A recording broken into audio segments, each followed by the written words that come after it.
the President of the United States and the Prime Minister of the State of Israel.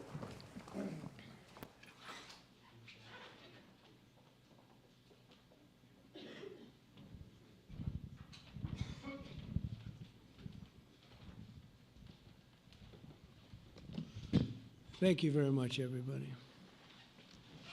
So this is a big, big day, a beautiful day, potentially one of the great days ever in civilization. Things that have been going on for hundreds of years and thousands of years. We're going to, at least we're at a minimum very, very close, and I think we're beyond very close. And I want to thank Bibi for really getting in there and doing a job. We've worked well together, as we have with many other countries, both of us, with many other countries, which is the only way this whole situation gets solved. And I'm not just talking about Gaza. Gaza is one thing, but we're talking about much beyond Gaza. The whole deal, everything getting solved. It's called peace in the Middle East.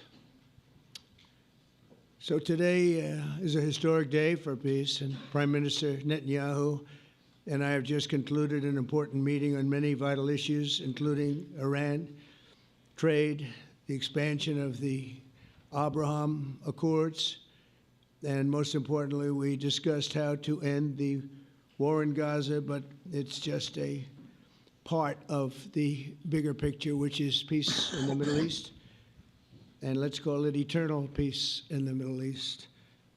So this is far more than anybody expected, but the level of support that I've had from the nations in the Middle East and surrounding Israel and neighbors of Israel has been incredible, incredible. Every single one of them. This afternoon, after extensive consultation with our friends and partners throughout the region, I'm formally releasing our principles for peace, which people have really liked, I must say. And these are done, not just routinely done, these are done with total consideration and working with the nations that we're talking about. All of these nations have made contributions to those suggestions. I want to thank the leaders of many Arab and Muslim nations for their tremendous support in developing the proposal, along with many of our allies in Europe. Europe has been very much involved, and as I was called by many of the European leaders, most of them saying, is this true? Are you really doing peace in the Middle East? This is the most incredible thing we've heard. Some think it's the biggest thing they've ever heard. They called just to find out, was it just a rumor or is it actually done? And then they said, have you spoken to the Arab leaders? Have you spoken to all of the other leaders that we have to get? A lot of people involved in this one. I also want to thank Prime Minister Netanyahu for agreeing to the plan and for trusting that if we work together, we can bring an end to the death and destruction that we've seen for so many years, decades, even centuries, and begin a new chapter of security, peace, and prosperity for the entire region. And I want to just say that my meetings and dialogue that we had with so many countries, Saudi Arabia as an example, the king is a phenomenal person. The Emir of Qatar, he's an incredible people. UAE, and that's MBZ and ABZ. We're totally involved. These are the people that we've been dealing with and who've been actually very much involved in this negotiation, giving us ideas, things they can live with, things they can't live with. Pretty complex. I mean, after 2,000, 3,000 years, whatever it is, I guess it's got to be a little complex, or it would have been done a long time ago. The King of Jordan was with us, as you know, in the United Nations. The President of Turkey, President Erdogan, is a friend of mine, a strong man, but a good man.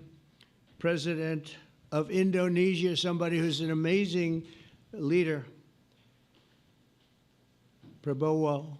He is an amazing leader and respected by everybody. He was in the room with us. We were together with most of these people that I'm mentioning. Others were by phone or the next day. The Prime Minister and the Field Marshal of Pakistan, they were with us right from the beginning. Incredible. In fact, they just put out a statement that they fully believe in this pact. It just came out just as I was walking around. They said, sir, you have a big notice from the Prime Minister of Pakistan and from the Field Marshal that they back this 100%. President El-Sisi of Egypt, who's terrific. And these are people I've gotten to know over the years. I mean, I would say it started around 2015 and then went into 2016 when the presidency officially began. But I've known them actually for a long time, and they're in many cases really great men. I can't say in all cases, but I will tell you in many cases they're great men and some great women too. They tend to be mostly men, however, I will say that. But if accepted by Hamas, this proposal calls for the release of all remaining hostages immediately, but in no case more than 72 hours. So the hostages are coming back, and I hate even saying this from the standpoint, doesn't sound right, but it is so important to the parents. The bodies of the young men, I believe in almost all cases, the young men are coming back immediately. I met with parents. The parents felt as strongly about getting the body of their dead boy back as they did as though the boy were alive and well. It's so important to them. And it means the immediate end to the war itself, not just Gaza. It's the war itself. Under the plan, Arab and Muslim countries have committed, and in writing in many cases, but I actually would take their word for it. The people I mentioned, I'd take their word for it, to demilitarize Gaza, and that's quickly. Decommission the military capabilities of Hamas and all other terror organizations. Do that immediately. And we're relying on the countries that I named and others to deal with Hamas. And I'm hearing that Hamas wants to get this done too, and that's a good thing. And destroy all terror infrastructure, including the tunnels, weapons, production facilities. They have a lot of production facilities that we're destroying. They'll also help train local police forces in the areas that we're discussing right now, in particular in and around Gaza, working with the new transitional authority in Gaza. All parties will agree on a timeline for Israeli forces to withdraw in phases. They'll be withdrawing in phases. No more shooting, hopefully, as progress is made toward achieving these goals. Arab and Muslim nations need to be allowed the chance to fulfill these commitments of dealing with Hamas. They have to deal with them because they were the one group that we have not dealt with. I haven't dealt with them. But the Arab countries are going to, and Muslim countries are going to be dealing with Hamas, and I believe they've already been there. I think they probably have an understanding, and they haven't maybe mentioned that, but I would imagine they do, otherwise they wouldn't have gone as far as they've gone. If they're unable to do so, then Israel would have the absolute right and actually our full backing, the U.S. full backing. Marco's here, and a lot of our leaders are here, our great Vice President, Susie Wiles, Steve Witkoff, Jared Kushner. They've been so involved in this process. I don't think anybody else could have done it or even come close. But it's we're right there. We're right there. First time in thousands of years, I think you can probably say, if you really look into it, if you study back, if you're a scholar, you would say thousands of years. Israel would have my full backing to finish the job of destroying the threat of Hamas. But I hope that we're going to have a deal for peace. And if Hamas rejects the deal, which is always possible, they're the only one left. Everyone else has accepted it. But I have a feeling that we're going to have a positive answer. But if not, as you know, Bibi, you'd have our full backing to do what you would have to do. Everyone understands that the ultimate result must be the elimination of any danger posed in the region, and the danger is caused by Hamas. The tyranny of terror has to end, and this is, again, something that we're looking for. This is eternity. This is for forever. To ensure the success of this effort, my plan calls for the creation of a new international oversight body, the Board of Peace, we call it, the Board of Peace, sort of a beautiful name, the Board of Peace, which will be headed, not at my request, believe me, I'm very busy, but we have to make sure this works. The leaders of the Arab world and Israel and everybody involved asked me to do this, so it would be headed by a gentleman known as President Donald J. Trump of the United States. That's what I want, is some extra work to do, but it's so important that I'm willing to do it, and we'll do it right, and we're going to put leaders from other countries on, and leaders that are very distinguished leaders, and we'll have a board, and one of the people that wants to be on the board is the UK former Prime Minister, Tony Blair, good man, very good man, and some others, and they'll be named over the next few days, and it'll be quite the board. Working, everybody wants to be on it now. I don't know if that had anything to do. They named me and everybody else wanted to be on it. I guess they figure, well, he's a soft touch. He'll be easy to deal with. Working with the World Bank and others, it will be responsible for recruiting and training a new government that will be made up of Palestinians along with highly qualified experts from all around the world.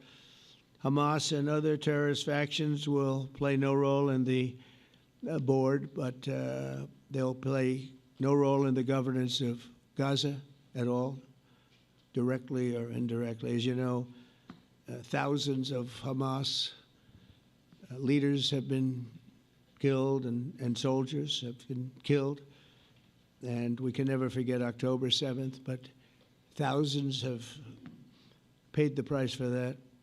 And now it's time to get our hostages back and get back to trying to build something that's really great and very important. In our meeting today, Prime Minister Netanyahu was very clear about his opposition to a Palestinian state. And he continuously mentions October 7th, and I understand that. Most people do. And I understand and respect his position on many things, but what he's doing today is so good for Israel. I notice that they have large crowds gathering in Israel all the time, and they have my name up. They like me for whatever reason, maybe, I don't know, but they do like me. But they say two things: please get the hostages back and please end the war. They've had it. It's had it. So I think it's a very popular thing you do, because he's a warrior. He doesn't know about getting back to a normal way of life, but he is a warrior, and Israel's lucky to have him. But now the people want to get back to peace. They want to get back to normalization in a true sense. Several countries have foolishly recognized the Palestinian state. As you know, some of our European friends, allies, good people, but they're really, I think, doing that because they're very tired of what's going on for so many decades. They've been presidents and prime ministers for years, and during this time, having to do with the Middle East, all they're doing is talking about the same thing over and over. They want to see it get back. And nobody wants that more than me, or I believe Bibi too. But the people of Israel want it. They really want it. They want the hostages back.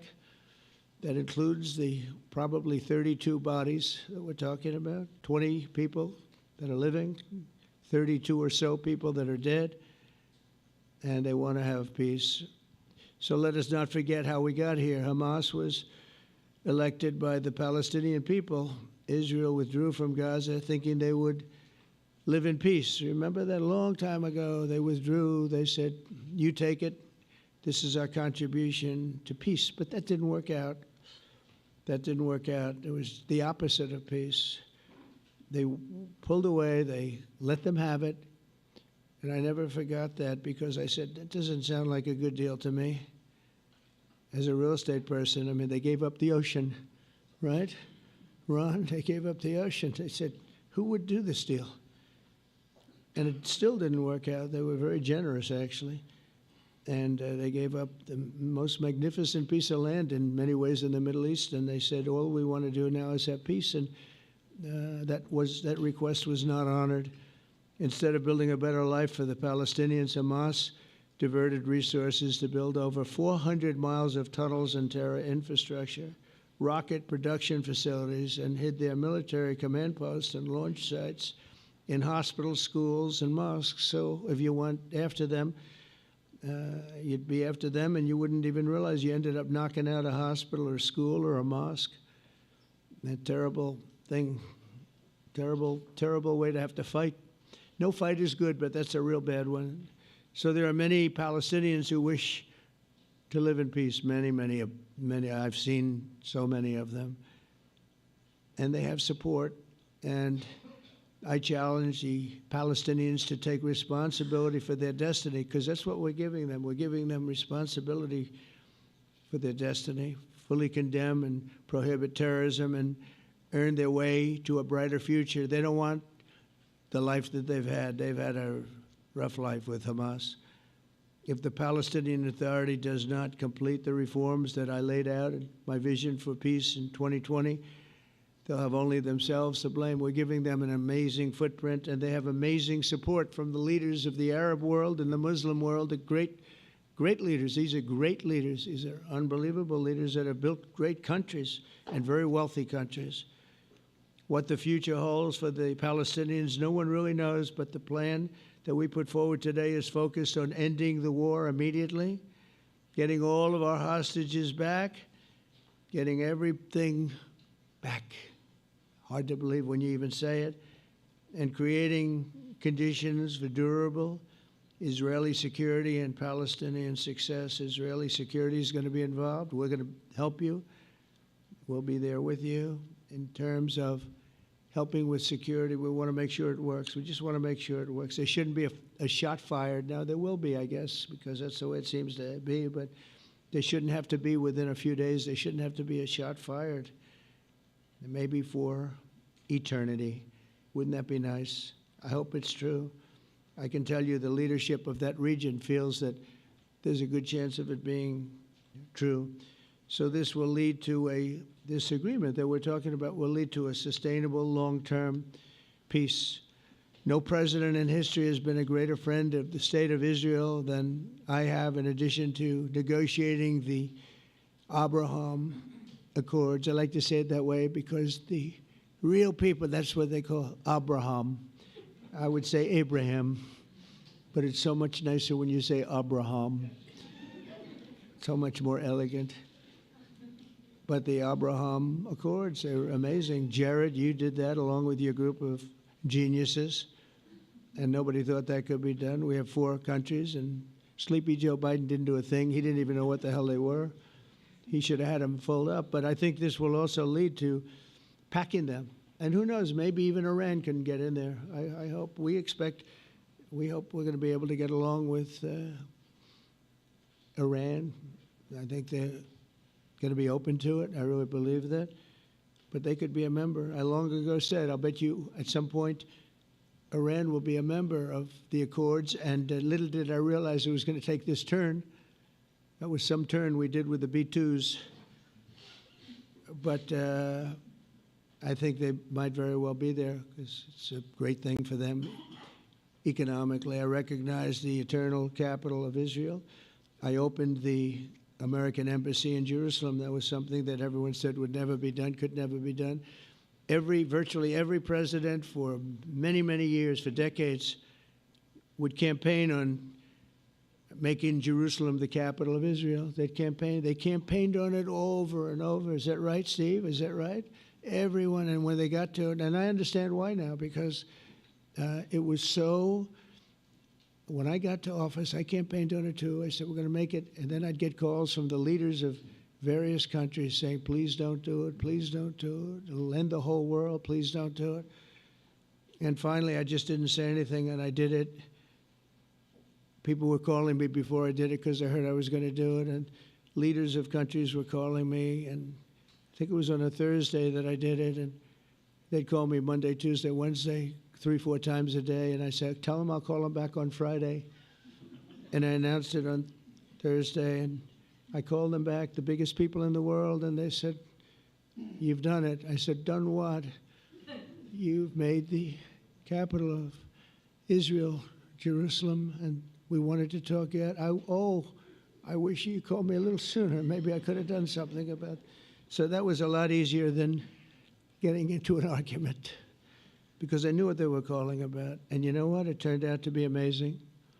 Everybody thought it was going to lead to the end of the world, right? The end of the world, Ron, that's what they said. It didn't lead to anything. It just led to something that I promised, and something that was very, very popular for Jewish people and a lot of other people, too. I recognize Israeli sovereignty over the Golan Heights, and I cut taxpayer funding to the corrupt United Nations Relief and Works Agency. And United Nations was interesting because, as you know, a few days ago they introduced me. Ladies and gentlemen, the President of the United States. I'm looking at my teleprompter, and the thing was dead, stone cold, dead. The thing's up here. I have a long, beautiful speech to make. I'm back 30 feet back, and I'm saying, they're introducing me. There's nothing on my teleprompter. So, but I made a speech. I actually got good marks. You think Biden could have done that? I don't think so. I don't think he could have done that. I don't think too many people could have done it. But actually, it was actually more of a speech from my heart, if you want to know the truth. I think it was maybe better in certain ways because it was from the heart. It has to be from the heart, otherwise you're in big trouble. But I cut taxpayer funding for that very corrupt United Nations Relief and Works Agency, and nobody thought that would be done, and withdrew from the horrible Iran nuclear deal that was imposed upon Israel by Barack Hussein Obama and Biden. And I don't think Biden knew anything about it, though. I don't think he knows anything about it now, actually, if you ask him. He'd say, "What is that?" And we obliterated Iran's nuclear enrichment capacity, making it impossible for them to have a nuclear weapon, which they would have had probably in about 2 months from that. But I've never asked Israel to compromise its security, but we had big, strong talk. Nobody's been better to Israel. No president's been better to Israel than Donald Trump. But we had a long, strong talk, Bibi and I, and he understands it's time. It's time. History has shown. And the people of Israel want it.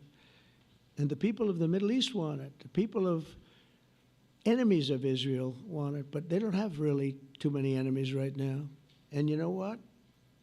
Many countries have gained great respect for Israel, for the way they fight, for the job they do, including me. I had respect anyway, but they gained respect. History has shown us that those who have relations with Israel have thrived, while those who have devoted resources and attention toward the destruction and even annihilation of Israel have languished. They haven't done well. Israel is not going anywhere. They're going to coexist with other people and countries in the region, from Syria to Lebanon to Saudi Arabia. The promise of a new Middle East is so clearly within our reach. This is the closest we've ever come to real peace, not fake peace, not political fool's peace. If we can get this difficult problem solved, the opportunities for all within that vast region of this world, it's a vast region, it's unlimited. The Abraham Accords show that all countries are better off when they communicate and work together and embrace new opportunities. I hope Jared and Steve and Susie and Marco and JD, we have great people. I hope you guys are going to work very hard to get these other countries in, because now they have no excuse. There's no longer an excuse. They were somewhere hesitant. And I tell you, the 4 countries that went in, I give them tremendous credit, and it's worked out incredibly well for them. In the same spirit, I'm pleased to report that earlier today we took another important step toward greater understanding in the region. A short time ago, we had a historic phone call in the Oval Office with Prime Minister Tani, who's really a great person. So we had a great talk, and I was on the phone, and Bibi was talking. Prime Minister Al Thani was of Qatar, was They really had a heart-to-heart conversation. It was a great conversation, I thought. It was productive. It was everything that you need to have something turn out to be successful. And I want to thank Bibi, and I want to thank the Prime Minister. It was fantastic.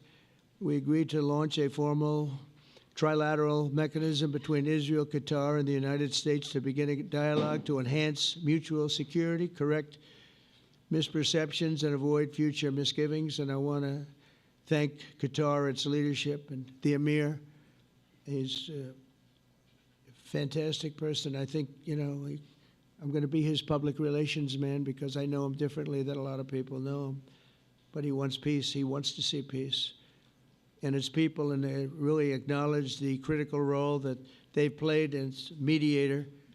And again, we're not quite finished. We have to get Hamas, but I think they're going to be able to do that. So now it's time for Hamas to accept the terms of the plan that we've put forward today. And again, this is a different Hamas than we were dealing with because I guess over 20,000 have been killed. Their leadership has been killed 3 times over.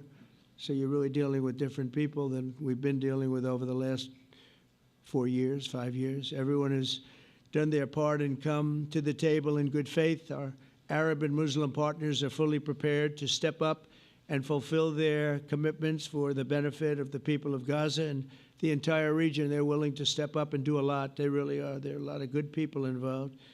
Everyone who wants to see, everybody who wants to see an end to the violence and destruction should be united in calling for Hamas to accept the extremely fair proposal so that we can end the war and get us back our hostages right now and have everlasting peace. And I look forward to having relationships with everyone. As the chairman of the board, I'll be involved, and we'll have meetings with some very smart people that'll be working over there to make sure that we haven't just been wasting time with an agreement that doesn't get done. The task of building peace will not be easy. There are some of the hardest problems in the world to solve, and that's why it's been going on for so many centuries. But too many lives are at stake not to try, and this was more than a try. I mean, I think this is something that gets done when you have virtually every country, and these are powerful, powerful countries that have a lot of money, and the money can make things happen. A lot of countries try, and they don't have any money. These are very rich countries that can make things happen. So together we'll forge a much safer and more hopeful future for everybody, including Israel. And I want to thank Prime Minister Netanyahu for his partnership. And I want to thank all of the leaders, the kings and the emirs and the presidents and prime ministers, people I mentioned. And they've been absolutely fantastic to work with. And it's just happened very quickly. It's happened from a couple of weeks before I had a couple of meetings, but a couple of weeks before we went to the United Nations, and we had some incredible meetings. It all came to place. It all took place, and everybody wanted to be a part of it. I don't have anybody that's saying we don't want anything to do with it. It's just the opposite. And I'll tell you, a couple of years ago, a year ago, I don't think we would have had this kind of participation, Mr. VP, right? I don't think we would have had. It's been amazing. The participation was 100%. Everybody wants to be a part of it. And everybody, those very strong countries, everybody wants it to work. So, Bibi, congratulations on this. I think this will be your crowning achievement, frankly. If this all works out, we think it will. It's going to be your crowning achievement. And I want to thank you very much for being here. Thank you. Please. Thank you. Thank you. Mr. President, first I want to thank you for graciously hosting me once again in the White House. And second, I want to thank you for your friendship and for your leadership. From Jerusalem to Tehran, from the Golan Heights to Gaza, you've proven time and again what I've said many times. You are the greatest friend that Israel has ever had in the White House. And Mr. President, you and I both know it's not even close. While you focus at home on making America great again, your leadership abroad is changing the world for the better, ending wars, and advancing peace. I believe that today we're taking a critical step towards both ending the war in Gaza and setting the stage for dramatically advancing peace in the Middle East, and I think beyond the Middle East, in very important Muslim countries. I support your plan to end the war in Gaza, which achieves our war aims. It will bring back to Israel all our hostages, dismantle Hamas's military capabilities, end its political rule, and ensure that Gaza never again poses a threat to Israel. We would not have achieved this turning point without the courage and sacrifice of our incredibly brave soldiers. They fight like lions to defend the people of Israel, and they serve on the front line in the war between civilization and barbarism. Mr. President, when our two countries stand shoulder to shoulder, we achieve the impossible. Just a few months ago, in Operation Rising Lion and Operation Midnight Hammer, we struck a decisive blow against Iran's nuclear and ballistic missile program. Your bold decision to send those B-2s made the region safer and the world safer. Now, under your leadership, we're taking the next step to win the war and expand the peace. Your plan is consistent with the 5 principles my government set for the end of the war and the day after Hamas. Everybody asks, what is your plan for the day after Hamas? Here's our plan. Passed it in the cabinet. All our hostages, both those who are alive and those who died, all of them will return home immediately. Hamas will be disarmed. Gaza will be demilitarized. Israel will retain security responsibility, including a security perimeter for the foreseeable future. And lastly, Gaza will have a peaceful civilian administration that is run neither by Hamas nor by the Palestinian Authority.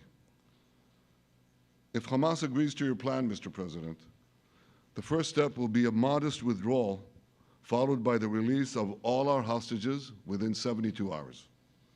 The next step will be the establishment of an international body charged with fully disarming Hamas and demilitarizing Gaza. I appreciate your willingness to lead the body, Mr. President. I really appreciate it because you have a lot of things to do, and this is important. And it reflects the confidence that this will give everyone, that things will be followed up on all the commitments made. The fact that you're taking this on, I think, helps a lot to make sure that everything flows in the direction that we want. Now, if this international body succeeds, we will have permanently ended the war. Israel will conduct further withdrawals linked to the extent of disarmament and demilitarization, but will remain in the security perimeter for the foreseeable future. I think we should understand that we're giving everybody a chance to have this done peacefully, something that will achieve all our war objectives without any further bloodshed. But if Hamas rejects your plan, Mr. President, or if they supposedly accept it and then basically do everything to counter it, then Israel will finish the job by itself. This can be done the easy way, or it can be done the hard way, but it will be done. We prefer the easy way, but it has to be done.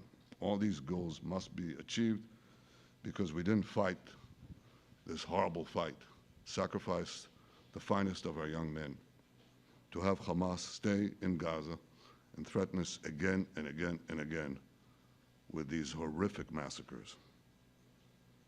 Mr. President, I was encouraged by your clear statement at the UN against the recognition of a Palestinian state. That would be an outcome that, after October 7th, would reward terrorism, undermine security, and endanger Israel's very existence. As for the Palestinian Authority, I appreciate your firm position that the PA could have no role whatsoever in Gaza without undergoing a radical and genuine transformation. In your 2020 peace plan, which you mentioned just now, you made clear what that transformation requires. It's not lip service. It's not checking a box. It's a fundamental, genuine, and enduring transformation. And that means ending pay to slay, changing the poisonous textbooks that teach hatred to Jews, to Palestinian children, stopping incitement in the media, ending lawfare against Israel at the ICC, the ICJ, recognizing the Jewish state, and many, many other reforms. It won't come as a surprise to you that the vast majority of Israelis have no faith that the PA Leopard will change its spots.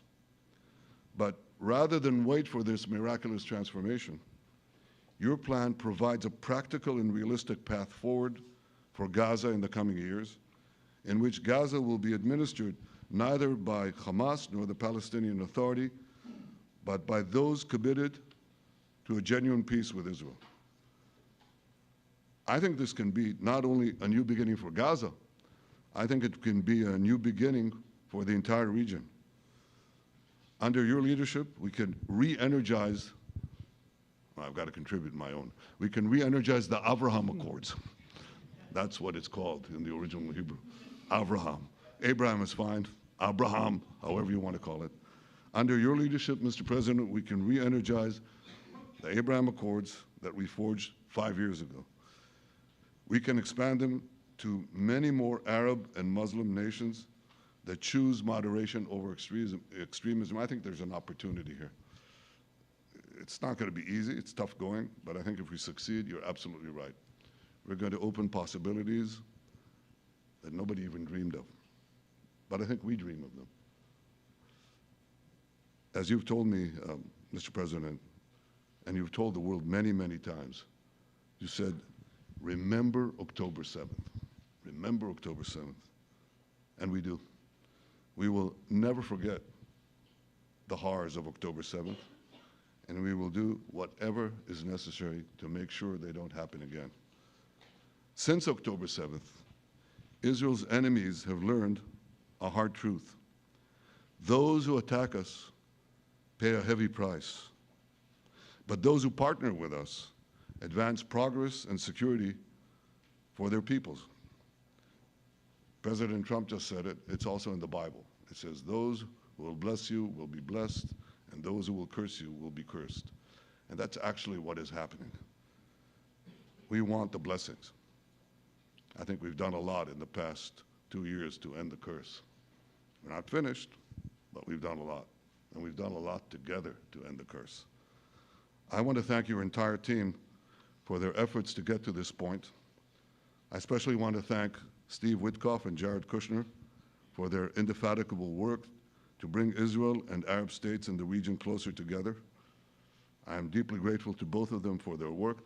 We had a phone call today just to make it clear. I said to the Prime Minister of Qatar, Israel was targeting terrorists, wasn't targeting Qatar. And of course, we regretted the loss of the Qatari citizen, wasn't our target. And I very much appreciate President Trump's proposal to have a trilateral body, the United States, Israel, and Qatar, to work out respective grievances. There are quite a few. But if we can try to mitigate them or put it on a different footing, I think that'll be good for everyone. Above all the people, the fine team, and many helpers who've done this, I want to thank you, Mr. President. History has already shown that under your leadership, Israel and America can change the face of the Middle East. And today I'm hopeful that your plan to end the war in Gaza will do so again and do so soon. It will free our hostages end Hamas's tyranny in Gaza, and enable a more secure and prosperous future for the peoples of our region. Thank you, Mr. President. May God bless America. May God bless Israel. May God bless the indispensable alliance between our countries. And may I add in Hebrew, G'mal Chatima Tova, may we all be inscribed in the book of life. Thank you. Thank you very much, Bibi. So I think while we wait for these documents to be signed and get everybody in line, I think it maybe is not really appropriate to take questions. I'm meeting with, as you know, a couple of Democrats in a little while about the country, about keeping our country open. They're going to have to do some things because their ideas are not very good ones. They're very bad for our country. So we'll see how that works out. But this is something that was really historic today. This was something that was amazing. I think, Bibi, I mean, depending on you, I think while we're waiting for signatures and waiting for approvals from a lot of different countries that are involved in this, we probably shouldn't take questions, or would you like to take a question or two from perhaps a friendly Israeli reporter, if there's such a thing? That's a very, very tough proposition. But I would think, Mr. President, that I would go by your instinct that this is, we'll have enough time for questions. Let's settle the issue first, I think. No. Thank you very much, everybody. Thank you.